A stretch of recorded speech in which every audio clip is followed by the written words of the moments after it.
अस्सलाम वालेकुम वीवर्स, मैं हूं शकील अंसारी और आप देख रहे हैं Shakeel Ansari food secrets. Viewers, आज हम बनाएंगे आलू की टिक्की। बहुत शानदार रेसिपी होने वाली है, बहुत ज़बरदस्त रेसिपी है। वीवर्स, वीडियो में हमारे साथ रहें, इंशाल्लाह आपको वीडियो बहुत पसंद आएगी। वीवर्स, अगर आपको हमारी वीडियो पसंद आए तो हमारी वीडियो को लाइक कीजिएगा और अगर हमारे चैनल पर नए हैं तो हमारे चैनल को सब्सक्राइब कीजिएगा। वीवर्स, तो अब चलते हैं अपनी वीडियो की जानिब। आलू की टिक्कियाँ बनाने के लिए हमें इन तमाम चीज़ों की ज़रूरत होगी। ये तमाम मसाले और उबले हुए आलू हम आलू की टिक्कियाँ बनाने के लिए इस्तेमाल करेंगे। सबसे पहले नमक हाफ़ टी स्पून,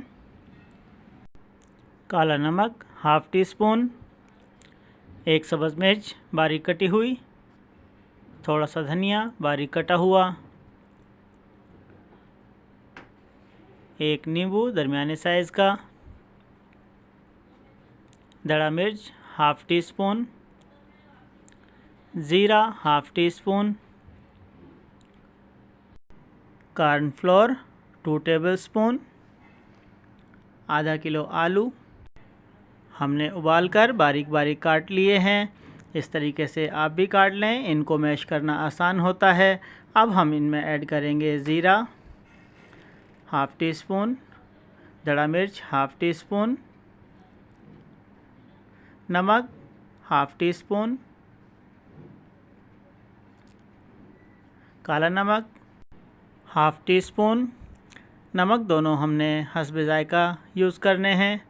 सब्ज़ मिर्च एक दरमियाने साइज़ की बारीक कटी हुई, थोड़ा सा धनिया बारीक कटा हुआ।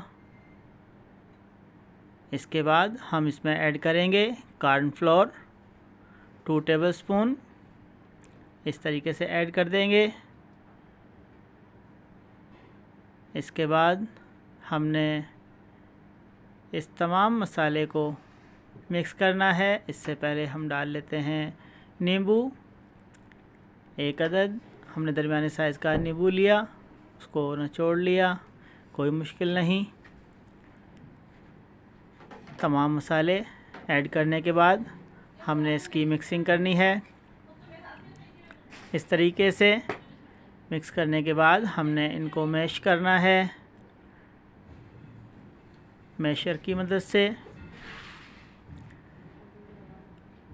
आलूओं को हमने बहुत अच्छे तरीके से मैश करना है, बिल्कुल बारीक बारीक।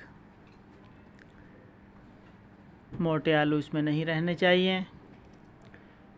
टिक्की को हमने गोल्डन ब्राउन करना है। इसके लिए ज़रूरी है कि हमारे आलू बिल्कुल अच्छे तरीके से पिसे हुए होने चाहिए। हमारे आलू मैश हो चुके हैं। अब हमने इनकी टिक्कियाँ बनानी हैं। पहले हम इनके इस तरीके से बाउल बना लेंगे ताकि हमें टिक्कियों के साइज़ का अंदाज़ा हो सके। इस तरीके से बराबर साइज़ के बाउल बनाकर रखते जाएं। हमने हाथों पर थोड़ा सा ऑयल लगा लेना है ताकि आलू हमारे हाथों पर ना चिपकें। तमाम मसाले के हमने बॉल्स बना लेने हैं, कोई मुश्किल नहीं। इस तरीके से तमाम मसाले के बॉल्स बना लें। आपके हाथों पर ऑयल लगा होना चाहिए, बहुत आसानी से बॉल्स बनते जाएंगे। बराबर साइज़ के बॉल्स बनाने के बाद हम इनकी टिक्कियाँ तैयार कर लेंगे। ये हमारे बॉल्स तैयार हो रहे हैं। इस तरीके से आपने तमाम बॉल्स बनाकर रख लेने हैं, इससे हमें टिक्कियाँ बनाने में आसानी होगी। अब हम इन बॉल्स की टिक्कियाँ बनाएंगे। इस तरीके से हाथ पे रखनी है और दूसरे हाथ से इसको दबाएंगे तो हमारी टिक्की बिल्कुल आसानी से तैयार हो जाएगी। ये टिक्कियाँ बनाकर हमने किसी तवे या फ्राई पैन पर इस तरीके से रखते जाना है और 2 से 3 मिनट बाद इनकी साइड चेंज करनी है। माशाल्लाह बहुत ज़बरदस्त कलर आ रहा है। इसी तरीके से व्यूअर्स, आपकी आलू की टिक्कियों का कलर तैयार होगा। हमने कोई अंडा यूज़ नहीं किया, कोई चीज़ यूज़ नहीं की। माशाल्लाह फिर भी कलर बहुत ज़बरदस्त आया है। हमें ओरिजिनल आलू का जायका चाहिए, इस वजह से हमने अंडा या कोई और चीज़ यूज़ नहीं की। व्यूअर्स, माशाल्लाह 2 मरतबा साइड चेंज करने के बाद हमारी आलू की टिक्कियाँ तैयार हैं। अब हम इनको अलग किसी प्लेट या ट्रे में निकाल लेंगे। तमाम आलू की टिक्कियों को माशाल्लाह बहुत ज़बरदस्त टिक्कियाँ तैयार हुई हैं। ये बच्चों बड़ों की यकसा पसंद होती हैं। इनमें कोई मसाले नहीं हैं, बिल्कुल लाइट मसालों से हमने टिक्कियों को तैयार किया है। इस तरीके से तमाम टिक्कियाँ तैयार कर लें। माशाल्लाह बहुत खूबसूरत लुक, बहुत ज़बरदस्त जायका, खुशबू भी ज़बरदस्त आ रही है। व्यूअर्स, अगर आपको हमारी वीडियो पसंद आई तो हमारी वीडियो को लाइक कीजिए और अगर हमारे चैनल पर नए हैं तो हमारे चैनल को सब्सक्राइब कीजिए। अब इजाज़त चाहूँगा, मिलते हैं अगली वीडियो में। अल्लाह हाफिज़।